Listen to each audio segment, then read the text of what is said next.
Hello and welcome to the Field of Streams podcast for Friday, May 27th. I'm your host, Dylan Higgins, joined by my co-host, Brad Johnson. Brad, how you doing this morning? I'm good. How are you?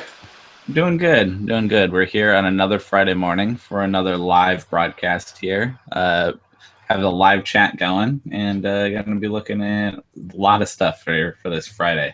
Lots of games as usual. Plenty to pick from. There's this day game going on. Adam Morgan and John Lester at Wrigley, like the day game, but doesn't really fit our DFS slate. We'll be ignoring that. But we got 14 other contests to pick from tonight. And Brad, did you have any initial reactions to what we're looking at for today? Just a lot of different ways to go about this. Yeah, a lot of picks, some exciting stuff going on. We also have the live chat going on here on the page. So if you are following along live, we'd like to hear from you. If you have any questions, any input, things you agree or disagree with, or just maybe things we missed, it's good to hear from you. So you can chat alongside us for this live recording. If you're listening in the future, obviously can't participate with that. But Brad is also running a daily grind invitational today, as he does most days. So if you want to play DFS alongside as well, there's a link for that. Looks like it's on FanDuel today. But join in, and as I always say, Brad's showing you his cards a little bit on where he's going to go. Hopefully not all of them, but kind of get an idea and try and play. Brad, how have those been going so far? The contests are going pretty well. I would like to say that I've won more of them, but it feels only fair that my readers are getting the better of me more often than not. Sure. So yeah, that link is on the page. Also follow Brad on Twitter at BaseballAteam. He's tweeting those out all the time. And that's a good kind of Rotographs community thing. They can play with other listeners and join on DFS stuff. So it's interesting looking at the ownership rates in those leagues because they do not match like the large GPPs and other league types that are kind of a similar type of style. Sure. Obviously, our readers have a much different take to the approach and how to go about it. Sure. Do you feel like you personally influence those a lot? Like, obviously, the people playing are the ones. There's definitely some anchoring going on to the guys that I'm writing about, either because we have similar processes and just brings us to the same places, or the readers are actually following my advice and for better or worse. But same ideas. In those small contests. Like yesterday, Matt Whistler was 70% owned. Sure. Yeah, we liked him too. Are you coming around on Matt Whistler a little bit? It was a pretty small slate. It was the matchup more than anything. It was just a good matchup for him. The slate was small. He was pretty much just there wasn't a good pitcher. None of those guys were someone you had to use. It was tough. He was cheaper than the others. Yeah, that's fair. I had to admit that I've come around on him a little bit. I don't love him, but I used to hate him. And I do. I don't think he's like an auto target anymore. So I will say I've come around that far, but he's still someone I expect a mid-4s ERA out of. He's just not being destroyed by lefties anymore, and that's at least a big step in the right direction. I'm not saying he's great, but he doesn't have the crazy weakness anymore, and so that's a difference. That's a big difference. So warming up to Matt Whistler. All right, let's go ahead and get started here for Friday, the 27th. Again, like we said, tons of options, a lot of places to go, 14 games to pick from. Let's start at catcher. Brad, who's jumping off the page to you at catcher? I would just get out of the way first. Buster Posey gets Tyler Chatwood. That's the obvious one. If you want, that's totally fine. There's nothing wrong with it. There's not a lot of analysis to that, though. It's in Coors. I think we can get more creative than that, though, right? Oh, yeah. I think the most obvious one beyond Posey is going to be Wellington Castillo. Up against a very exploitable lefty, Christian Friedrich, today. It's games in Arizona, so it's a good place to hit. We know Castillo kills lefties, just destroys them. Probably back cleanup or fifth. Depends on the day with them. They tend to shuffle their lineup a little bit. But based on where he's batting in that lineup, he's going to have RBI opportunities. He's going to have a good initial matchup. He's in a little bit of a slump, and that might scare a few people away, but I expect a very large ownership rate. You mentioned Posey with the Coors Field. Trevor Brown might get in the game too because Brandon Belt is a little banged up. and I don't know if they're going to want to go to Belt again with the rolled ankle. Mm-hmm. So Trevor Brown's in there. He's got a solid power bat for a backup catcher, and he's much cheaper. Still going to benefit from Coors Field, and 2,900 on FanDuel for him. Yeah, Matt and I like to mention him when he might get in. In terms of a backup catcher with the bat, it's not bad, and it's a good lineup to be in, and it's Coors Field. So, yeah, if it was a Trevor Brown day, it's not bad at all. I wrote down your boy Francisco Cervelli getting Cole Hamels. Mm-hmm. Cole Hamels is a pretty good pitcher, but have you seen what Cervelli's doing against lefties this year? Yeah, he's having a season. I wrote it down. He's struggled a little bit against righties, still getting on base okay, but against left-handed pitchers, not a huge sample size. 385, 484, and then 383. So no power, but getting on base literally almost half the time. It's 31 plate appearances. Don't read into it a lot, but he's also good against lefties in his career. So Francisco Cervelli getting Cole Hamels. I'm not scared away from a number of these Pirates getting Cole Hamels. Could be another good on-base, high-floor guy there for sure. Do you like Jonathan Lucroy getting John Lamb? He is not hitting lefties at all this year, but he has in the past, and you're probably not intimidated by John Lamb, right? No, I'm not intimidated by John Lamb, and I'm not worried about the splits not showing up for Lucroy. Even if he has somehow devolved from being a platoon masher, he's still going to have even splits at the very worst. And you got a nice park for power, Miller Park. He's hitting well in general. It's not like he's having a bad season. He's mostly rebounded to his past form, barely off of Buster Posey's pace in terms of production. And it's a good matchup. You got the Reds bullpen. You have John Lamb on the front end of that, who doesn't look like he did last year. 2 miles per hour off his fastball. The breaking stuff's not as good. The command isn't there. It's a plus matchup all the way around. Yeah, even if you don't like him against lefties, which we're fine with, he'll get half the game against the Reds bullpen. He'll be fine if you want to go Lucroy. I had 2 more names real quick. Jason Castro against Matt Shoemaker. Jason Castro can't hit lefties at all, but good news, Matt Shoemaker's right-handed and not very good at pitching, at least not right now. And Jason Castro started real slow, but he's turned it around. He's seated up against righties, so I think he'll be just fine in that matchup. I'm not worried about that. And then my cheap play, other than I like Trevor Brown, Tyler Flowers had a homer on Thursday, and he hits lefties better. He gets Adam Conley.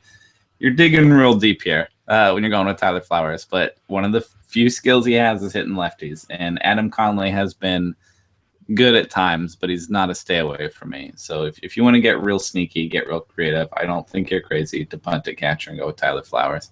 Wouldn't be excited about it. I wouldn't be throwing a parade, but I think it's an option if you want to go real cheap and not obvious.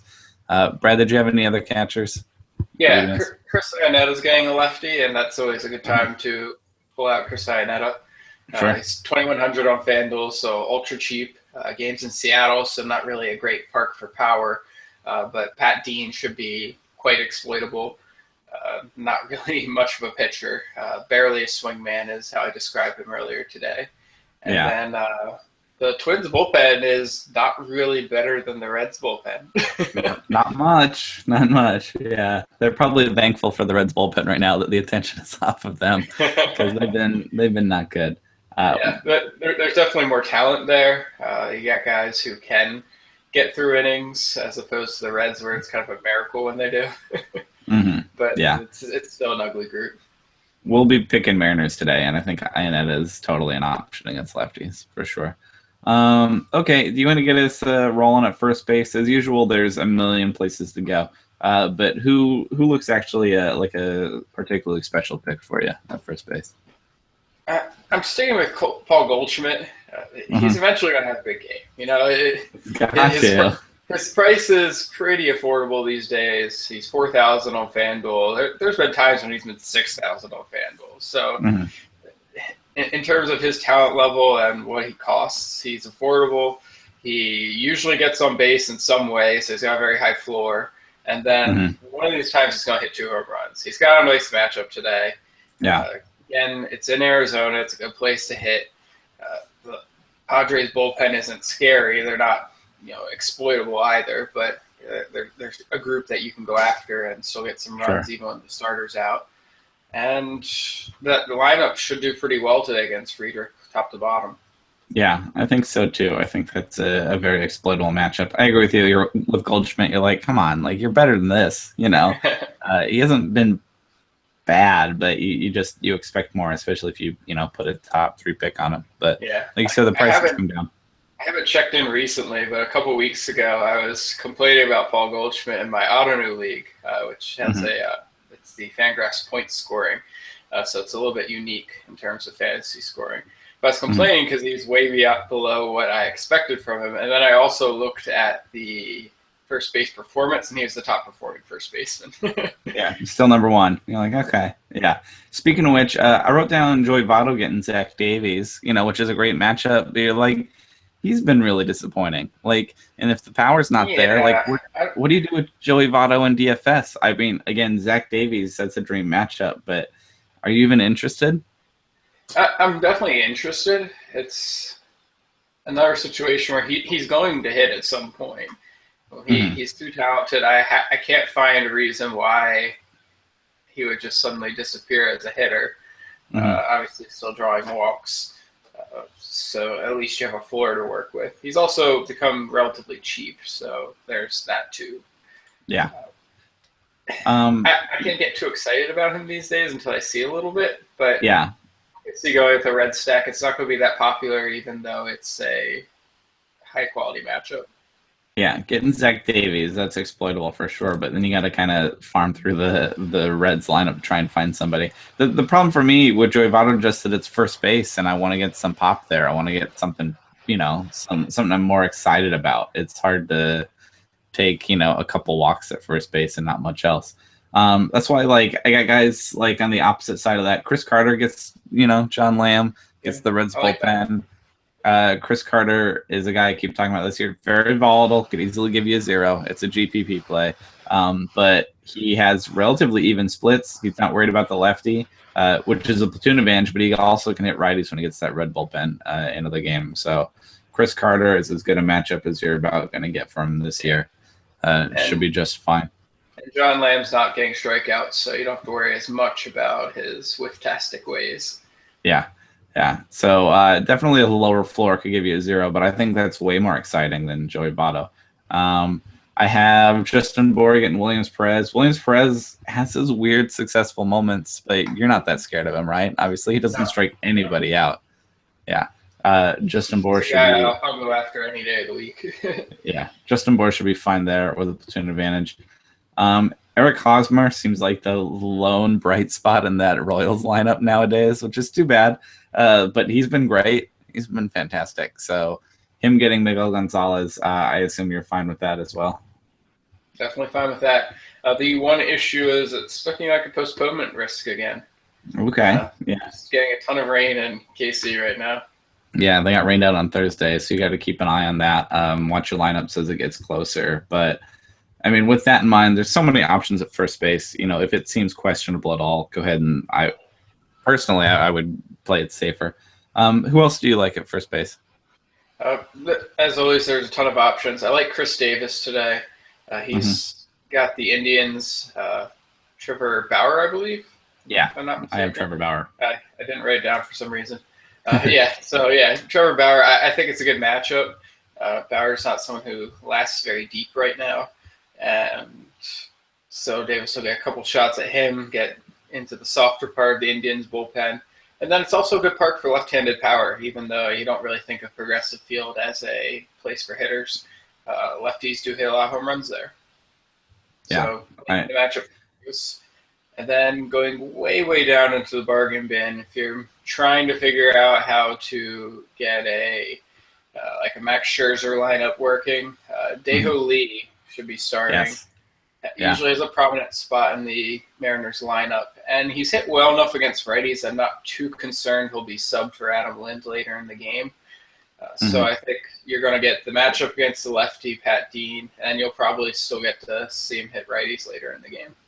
Yeah, again, it's not a lot of sample if you're splitting up righty and lefty this early in the year. He's been better against righties so far this year, but that doesn't make me think that he can't handle lefties. Just that against both too. Yeah, can hit righties. That's the key. Is he's had power against both. The only real negative, it looks like the profile reads as something that could become overexposed with more playing time. Mm-hmm. There's strikeouts. There's not a lot of walks.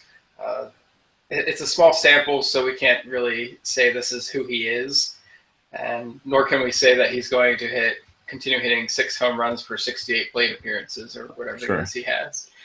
But he's got pop, and it's a good matchup for him today. He could get exploited. I don't think it's going to happen on Friday against Pat Dean and the Twins bullpen. I'm fine with that matchup too. The important part is going to start. So I had that written down too. I like that a lot.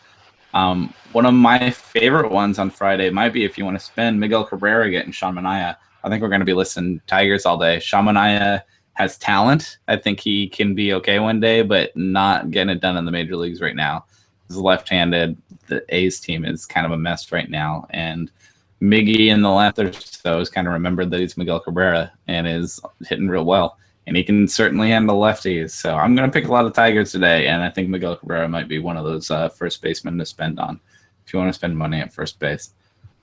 The only other names I had worth mentioning, Mike Napoli or Carlos Santana getting Mike Wright of the Orioles. The Orioles bullpen is good, but I'm sure you're not worried about Mike Wright starting that game. No, definitely not worried about Mike Wright. You do make a good point about the bullpen, though.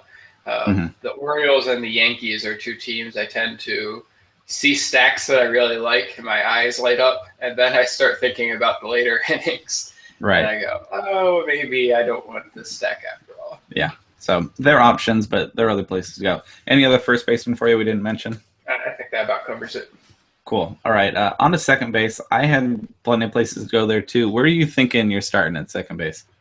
Well, I do like to try to think outside the box sometimes. We've talked about this past episodes.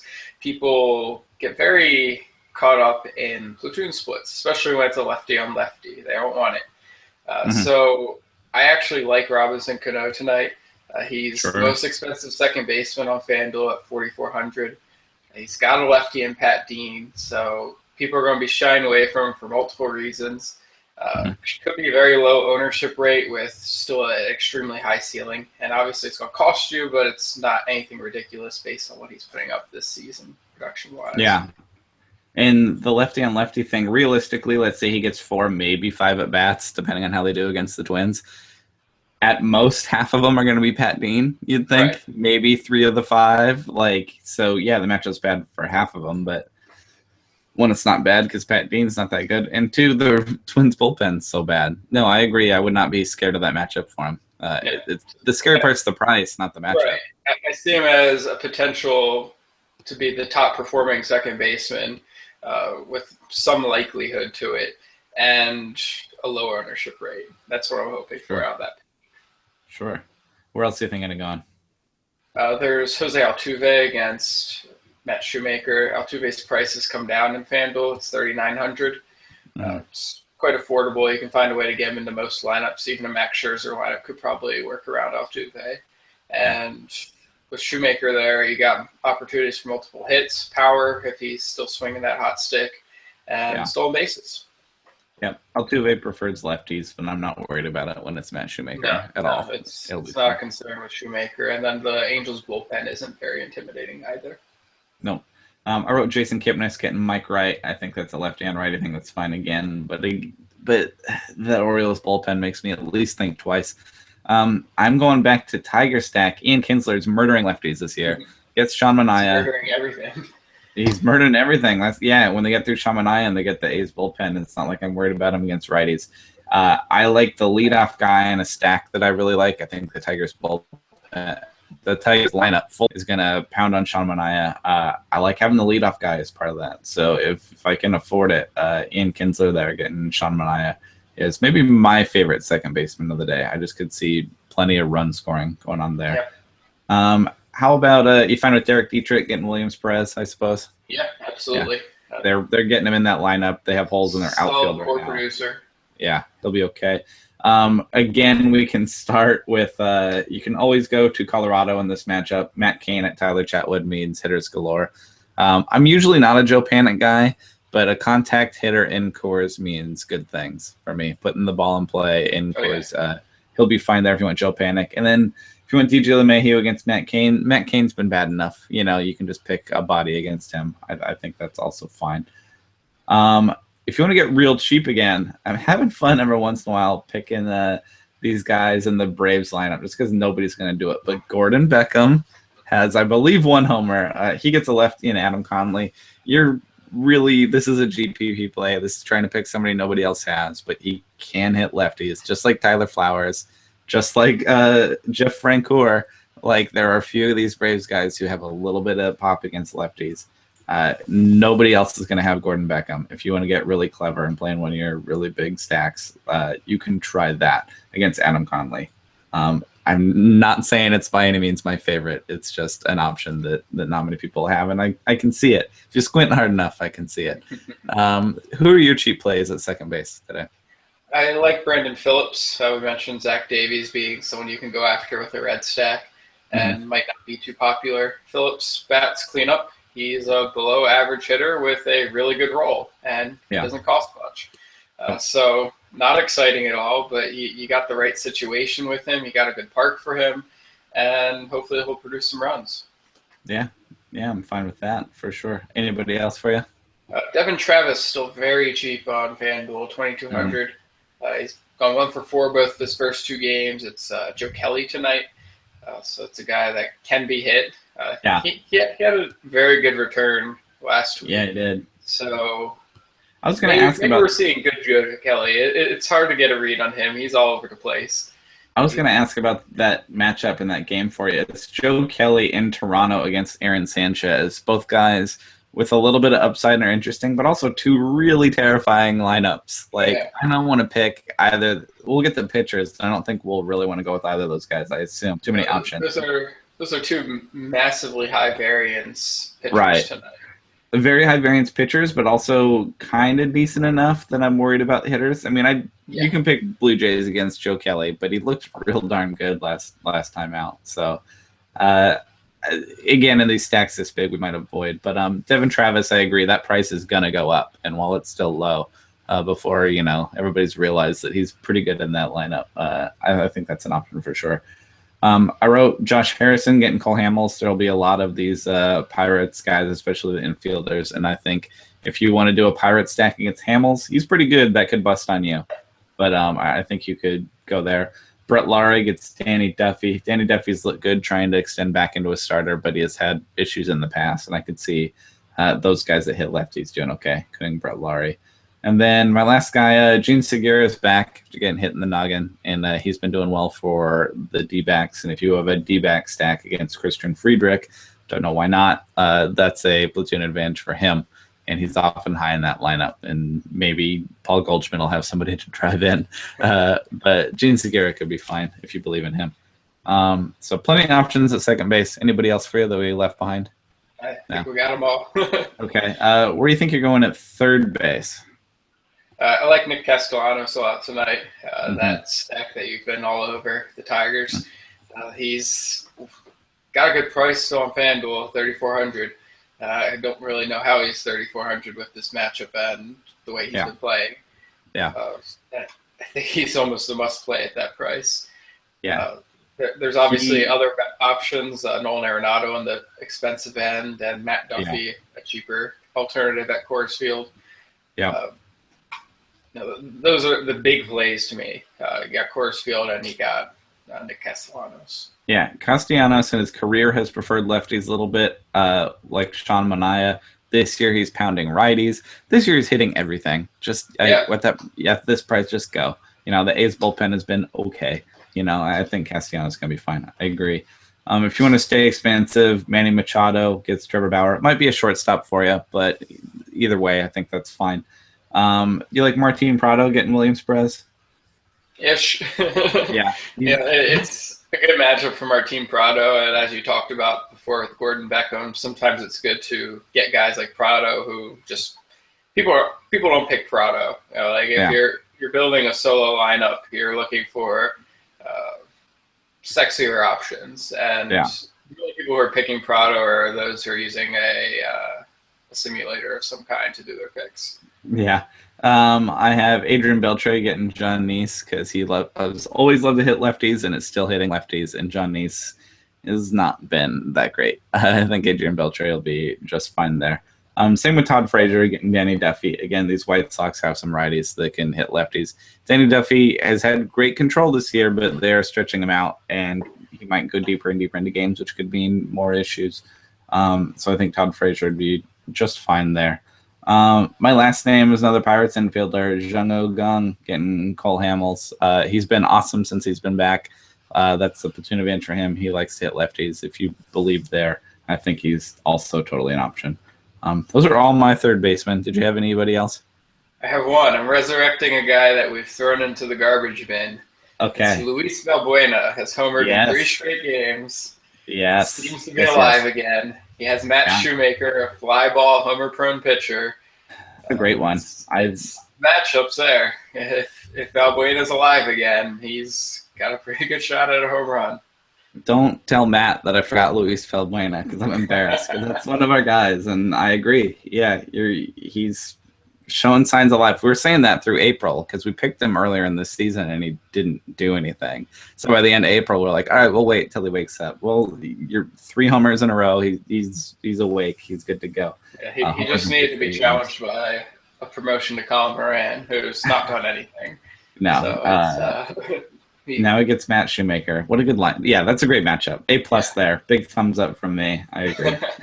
Valbuena is totally an option.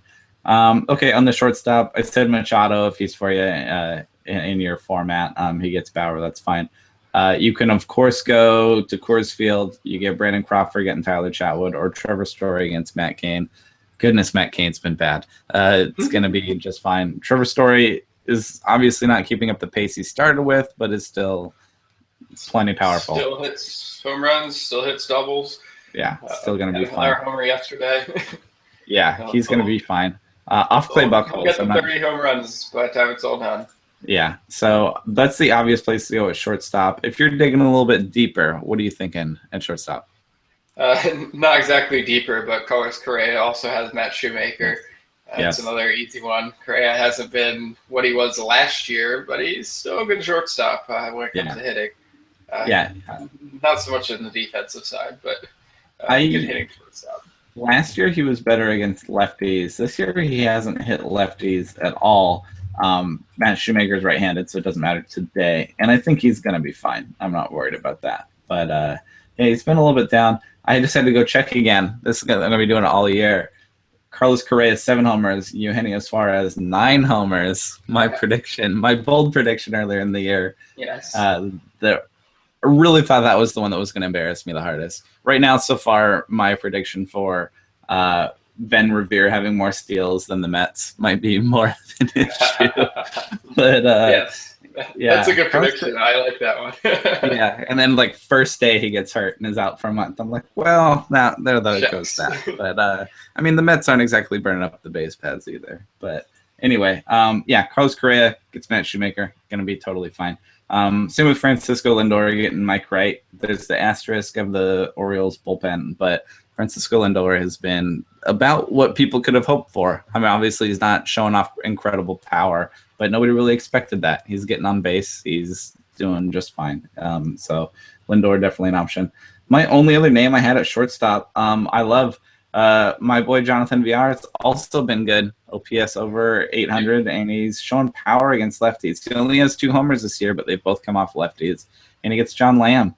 He's hitting 362, 474, 574 against lefties. Small sample size, but he can do it. He's a switch hitter. He gets John Lamb. And then when John Lamb comes out, he gets the Reds bullpen.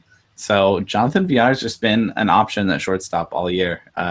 He runs some. They've got him higher in that lineup. Not a stud, not Carlos Correa ceiling or anything, but like totally a play on Friday, right? Yeah, and you could run on Tucker Barnhart too, so you're going to see VR trying to take a base or two before it's all said and done. The only, I think, downside that I'll say I see here is the price has finally caught up to his performance. Sure. That's not necessarily a bad thing. It'll actually keep people off of him a little bit, give you a little more breathing room in terms of ownership rate, but it also means it'll cost you more. Do you feel this weird bittersweet pride when one of your sleepers does really well, and you're like, yeah, my guy, and then you like watch it, and you're like, nah, now I can't afford him anymore. It's really funny. Like last year, I was big into Odubel Herrera before the season started. Like in January in our dynasty draft, I took him with the very last pick, the 900th player selected was Odubel Herrera, and he comes out, has a decent start to the season. Everyone's talking like it's a must-own mixed league pick. And I'm like, well, I don't know. You guys are going a little far with this. I was first on the bandwagon, but you guys have you're pulling it too quickly now. Calm down. I wonder if there's like reverse sleeper bias in that way, because I've had that as well. It's got to be a form of anchoring effect. Even though you were out in front of getting the prediction, your prediction was still less than what the you see it do this weird thing. Yeah. You're like, I had him over here, and then he goes this way. The one that sticks out to me, I got Robinson Cano, not a sleeper, but I had him before his big breakout 1 year when like he went from being like a 4th or 5th rounder to like a 1st or 2nd rounder. So I loved him that year, and I was like, yeah, I got him. Like he's been a stud for me this year. And then the next year, people are like 1st, 2nd round pick, and I'm like, whoa. Like I liked him in the 4th or 5th, but like I don't know, and so I think no profit here. Yeah, exactly. All the profit on liking him as a sleeper is gone. But anyway, back to VR. I think he's still, even though the price has gone up, I think he can deliver. So that was all the shortstops for me. A lot of options. Did you have shortstops I didn't list? I think you can consider Corey Seager as someone who has a lot of talent and shouldn't be too popular against the Mets tonight. Jacob deGrom's not really top form. Missing some velocity and gets hit sometimes, not every time. He's still got enough stuff to get through outings, but not all of them. And I think the Dodgers are going to give him a tough matchup tonight. Seager might be a big part of any exploit. And then I also like Nick Ahmed as a very cheap option. Sometimes bats lead off against lefties. That's really what you're looking for. He's definitely a glove first guy, but if he has shown any proficiency at the plate in the past, it's been against lefties. He's got something like a 88 WRC plus against lefties, which is still below average, but not terrible. He's better than what he does against righties. We've seen him hit lefties before. I agree. And at shortstop, looking for a punt that you're hoping that can run into one, like that's totally an option, definitely. Okay, anybody else for you at shortstop? That's all of them. Okay. On to the outfield. Tons of options. Let's just check off Rockies outfielders against Matt Cain. Go nuts, right? Pick anybody you want. Even the Giants outfielders that you like, anybody you like, getting Tyler Chatwood, sure. It's Coors Field. It's obvious. There's nothing wrong with it. We're not poo-pooing it. We just don't need to analyze it. It's just thumbs up, go nuts.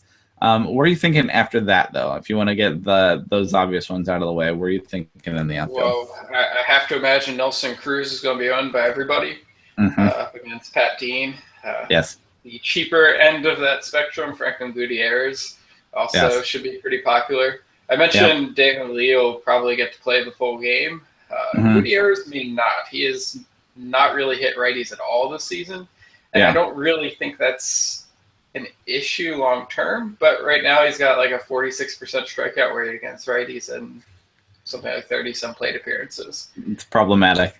Yeah, so I could, if the game's close at all, you can see Seth Smith coming into the game somewhere in the 5th or 6th inning. But I agree that I like him. He's one of those guys like VR that we talked about, I believe, on the first episode of the year of who we thought could be fun sleepers and good matchups this year. And he's still killing lefties. His season numbers, the overall line doesn't look very good, but if you dig a little deeper, he's mashing the ball. He's hitting everything hard. Yep. No, I like that for sure. Similarly, kind of very different name, but kind of the same performance. Jason Worth does not look good, but he's hit lefties this year, and that's been one of his long-standing skills is hitting lefties. He gets Jaime Garcia. That's not an ideal matchup. Like, that's a pretty okay pitcher, but he's left-handed.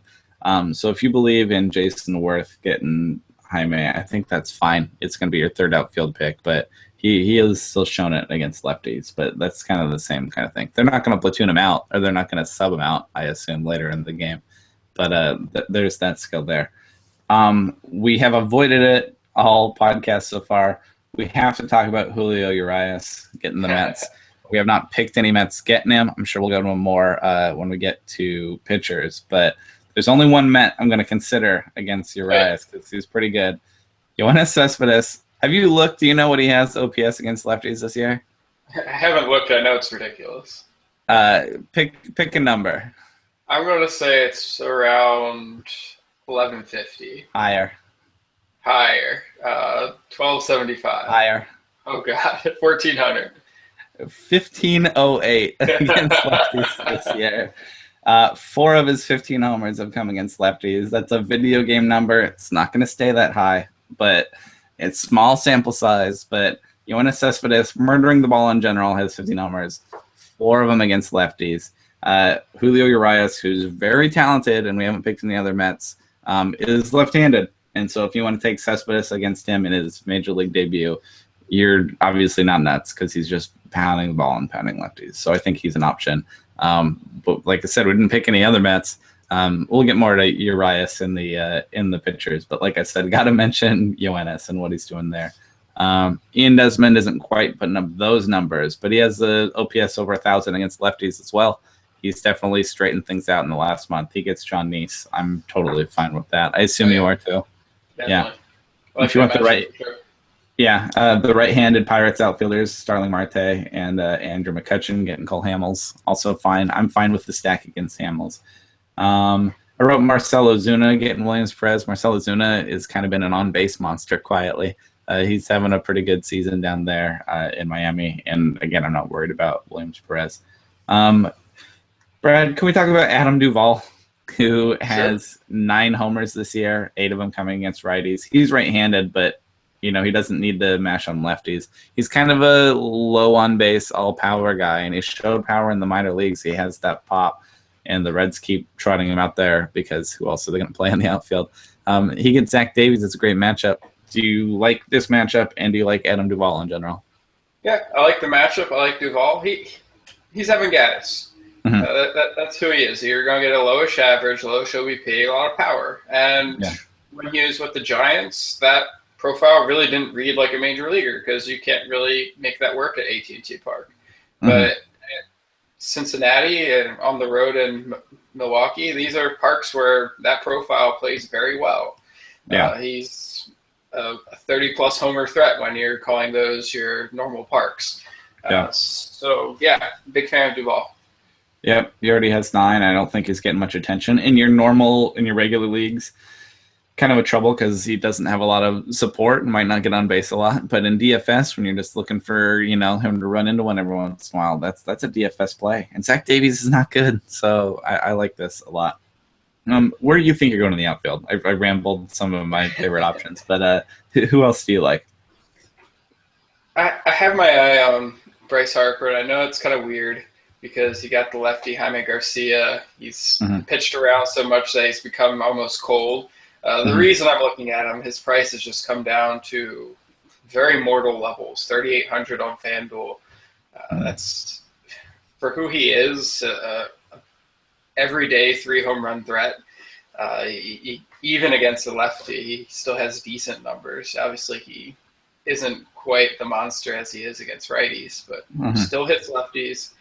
The price point, I think, is very attractive.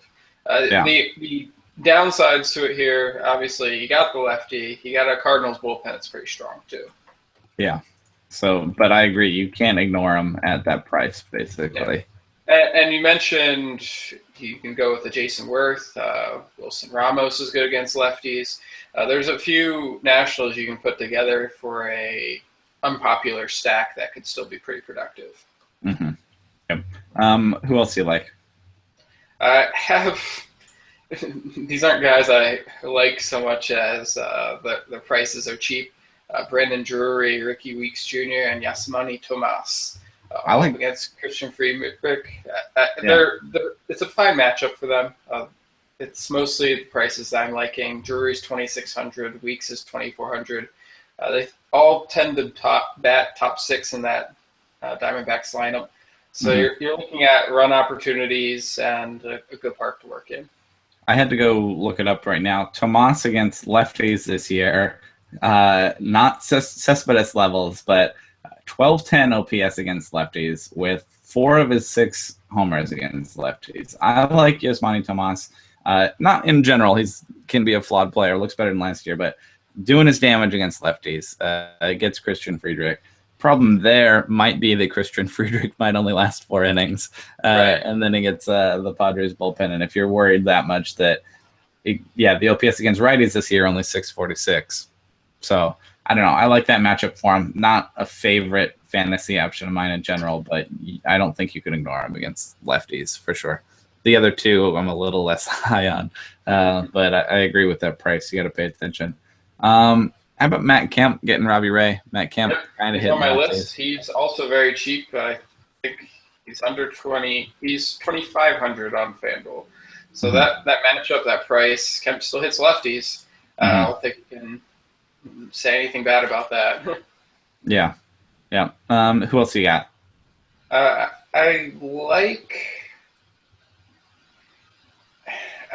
I'm kind of looking at this a couple different ways right now. I like.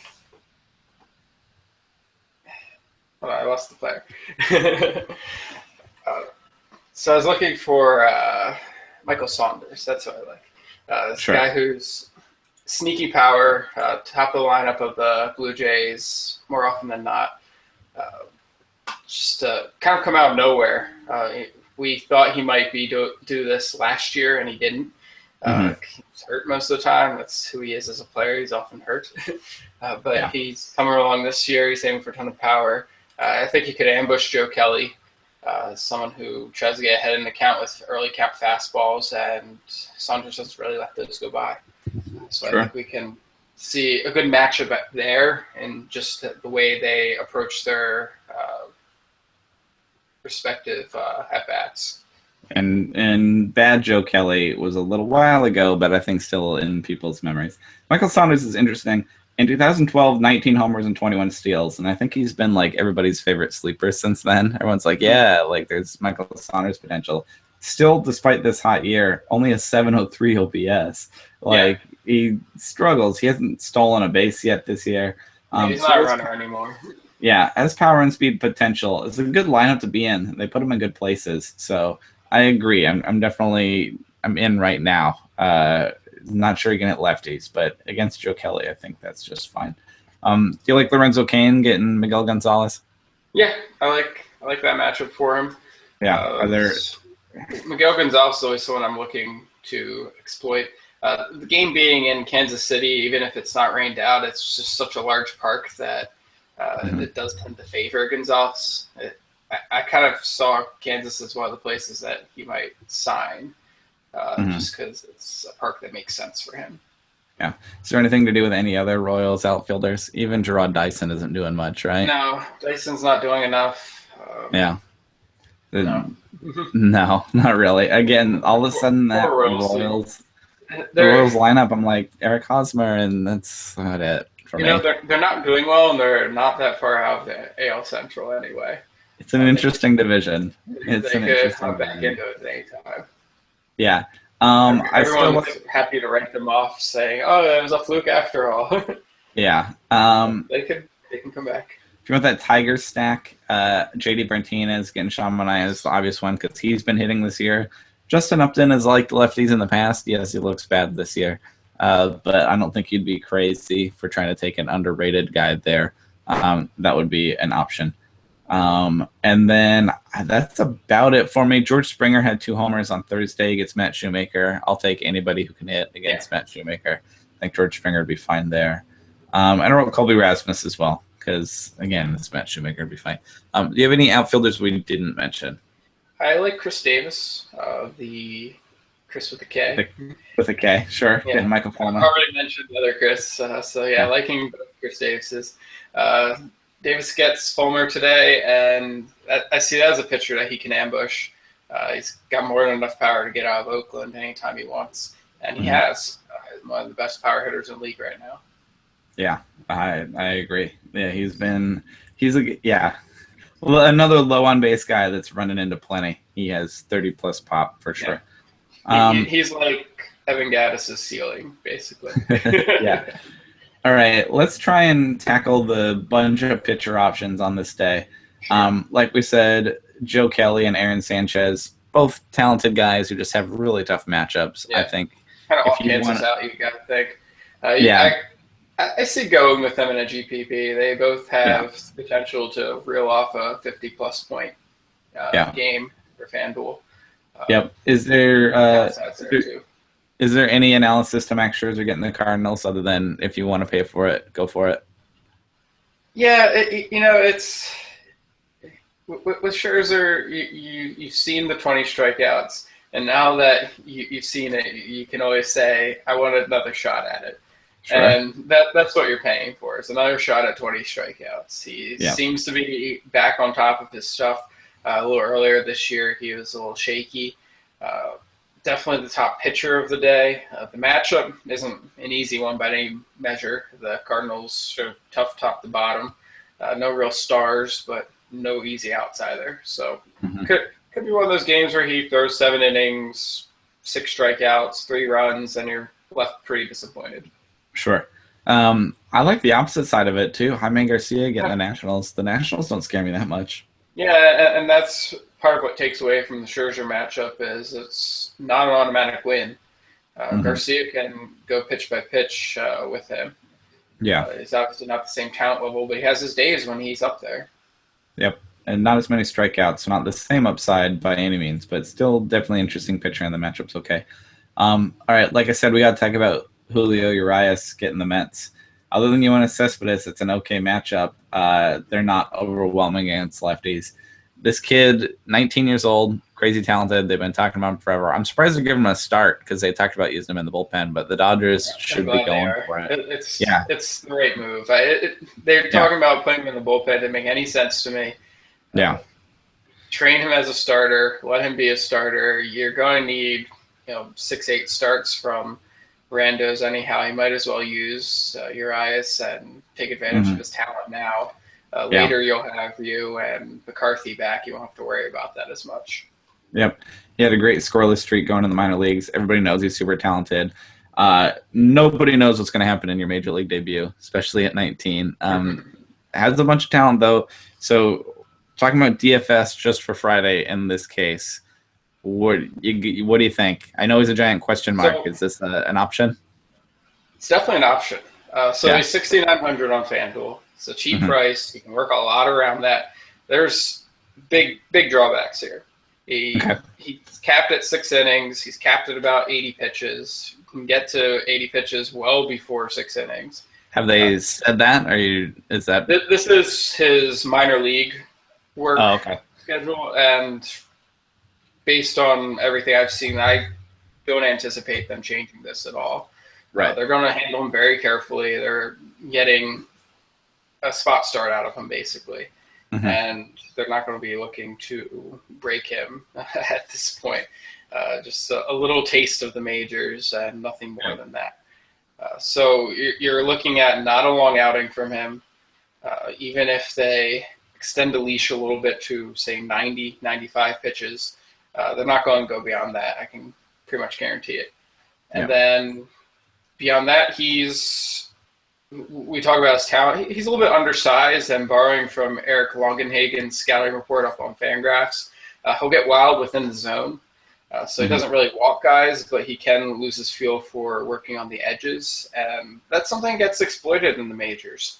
You can blow a AAA hitter away with a 95-mile-per-hour fastball down the middle, but in the majors, Yoenis Cespedes is going to put that in the upper deck. So there is that risk, especially when you add in nerves with a debut. Could lose fineness of his location and therefore get pounded a little. He's also opposite. Risks. Yeah, also opposite Jacob deGrom, who maybe hasn't been what some have hoped, but pretty darn good. And I don't know that the Dodgers are going to blow him up. You're not expecting a ton of run support there.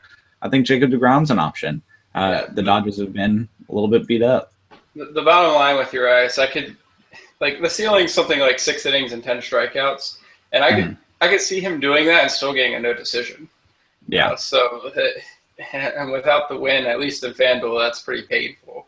DraftKings, you can put up with that a little more, but it's especially on these full day slates, I want somebody who can give me 8 or 9 innings sometimes. Yeah. That upside, and that's why I would look at a Scherzer or a Garcia or Joe Kelly even, because they will pitch deep in the game sometimes.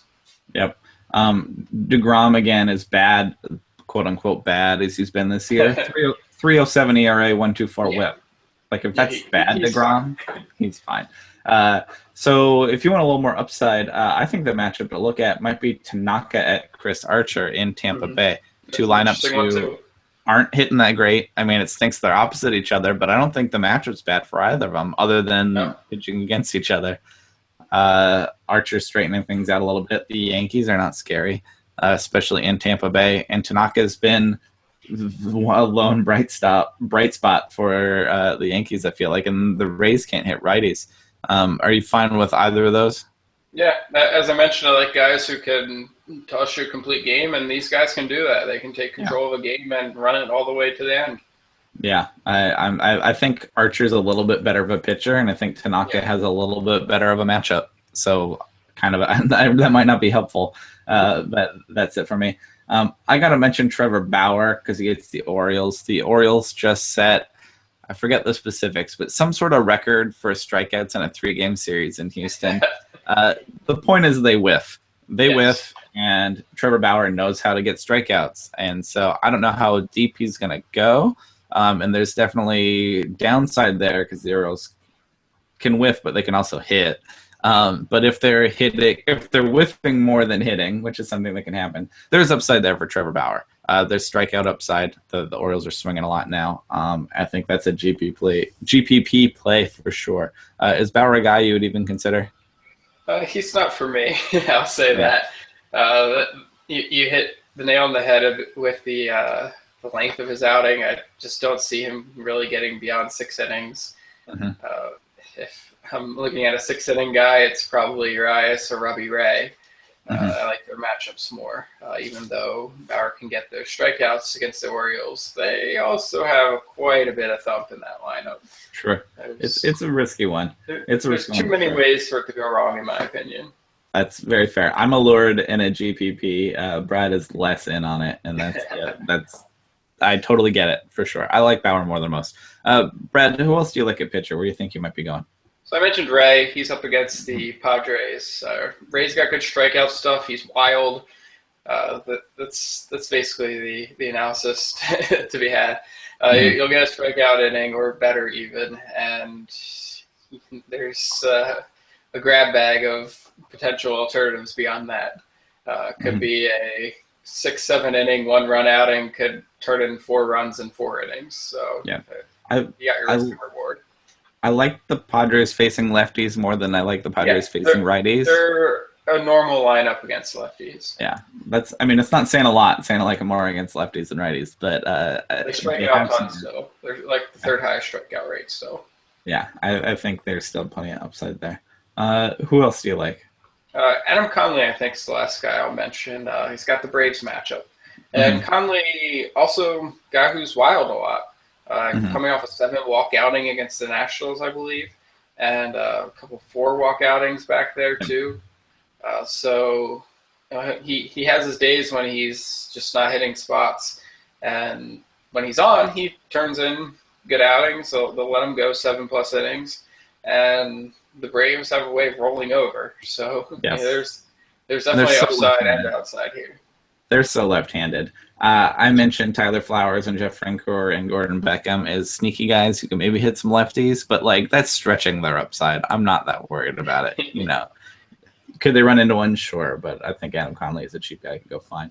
I picked a lot of Pirates getting Cole Hamels just because the matchups are fine. He's still Cole Hamels. He can still turn in good outings, so I could see that going either way. I don't think he'd be crazy if you wanted to go with Hamels there in general.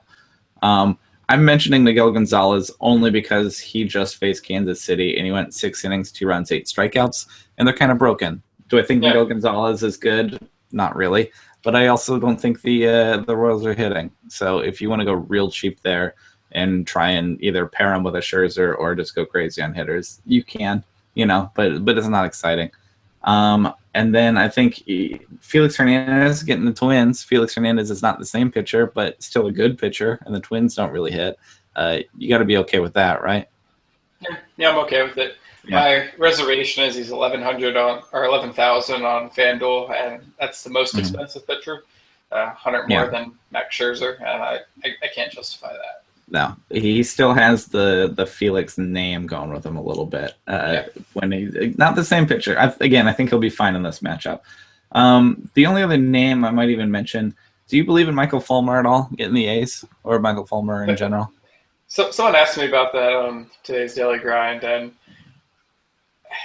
I won't say I don't believe in it at all. There's a chance that he turns in another outing like last time, which was 7 innings, 11 strikeouts, and a win. And you're going to be very happy with that when it happens. There's just he's not going to be someone who consistently does that, at least not yet. And so there's a lot of risk, a lot more downside than upside. Yeah. If this were Thursday's matchup with so few games and you were going with Matt Wurzer, yesterday. it would have been great. But on Friday, there's so many options. There's so many, places I'm more intrigued with. Fulmer's fine, but not at the top of my list. As for Matt and I pick and field the streams pitchers, there's a bunch of these guys are eligible. I'm going with Conley as the safe guy, getting Atlanta. Matt is taking Mike Fiers, pardon me, getting the Angels just because the Angels aren't great, but I could see Fiers doing that. Okay. Brad, let's take a peek at the weekend. On Saturday, looks like it's going to be the return of Yu Darvish getting the Pirates. I think that's the big fantasy news for the weekend. The Pirates aren't that scary if you want to go DFS-wise. There's strikeouts there. Obviously, getting a guy in his return is iffy. Not a favorite place to go, but I think that would be okay as well. Matt and I both are picking Wade Miley getting the Twins. They can hit lefties a little bit, but it's in Seattle, and trying to believe in him there for our picks. Anything on Saturday jump out to you on the schedule? You mentioned the Archer Tanaka matchup today. I'm interested in this Michael Pineda Matt Moore matchup tomorrow. Sure. They're both not pitching well ERA wise, but there's a little bit to like in the peripherals for both of them, and neither of those lineups are particularly scary. The Rays don't hit righties that well. The Yankees don't hit lefties that well. The game's in Tampa Bay can turn into a surprise pitcher's duel. That's not a bad one either. Also, Rick Porcello getting Marcus Stroman is halfway interesting, and Kenta Maeda get Noah Syndergaard should be fun too. So some fun matchups on Saturday. And then on Sunday, at least streaming-wise, is a little less interesting. Matt's taking Nate Eovaldi getting the Rays, who, again, can't hit lefties. I'm taking Nick Tropiano, who has somehow kept runs off the board. He's getting Houston. I'm hoping the broken Houston lineup shows up, not the thumping one. But it's a tough streaming day. The other fun matchup is Bartolo Colon facing off against Clayton Kershaw, I suppose, on Sunday Night Baseball. But did anything else look good to you on Sunday? You're going to be out of town, so no baseball for you. Yeah, no baseball for me. Yeah. I do like Jimmy Nelson, though, against the Reds. I think that's a matchup that works for him. He can give you 6 innings, 2 to 3 runs, good shot at a win against Brandon Finnegan. Sure. And, it's not something that's going to heal your ratios or anything, but anytime you can go after what looks like an easy win, it's worth it. Yeah. I think I am also contractually obligated to mention Rich Hill is getting a start on Sunday, because I am fully on the Rich Hill train. He gets the Tigers, which... Yeah, it's a terrible matchup against the Tigers, but on April 26th, he had that matchup in Detroit. He went 7 innings, 7 innings, 4 hits, no walks, no runs, 8 strikeouts. When he's on, the matchup doesn't matter. He's going to be fine. So I don't know that he's going to be on, but if he is, he can handle this team. So, so that's a quick preview of the weekend. Brad, as I mentioned, you're out of town this weekend. You going camping? Yep, I'm going camping with some of my friends from Atlanta. We're trying to meet up with them once or twice a year for a little camping trip, and this time we're going to South Carolina. Well, that sounds pretty fun. I was thinking about going camping this weekend because I have a few days off, but it's about the worst weekend to go camping of the year. So I hope you found a good private campsite or something fun. Yeah, it's not too bad of a site. It's near a lake, and it's not too crowded of a loop or anything. That'll be fun. Yeah, should be a good time. As a result, I'm going to do my best to pinch it for you on the daily grind on Saturday and Monday. While you're out of town, going to write up some previews for Saturday and Monday. Brad's handing me the keys while he goes camping, and so I'll be looking at those for Saturday and Monday. Should be fun. Brad, you got anything else before we get out of here? I think that covers it. That should do it for us. So tons of options here for tonight, for Friday. A lot going on. Hopefully we're helpful. Brad is on Twitter at BaseballAteam.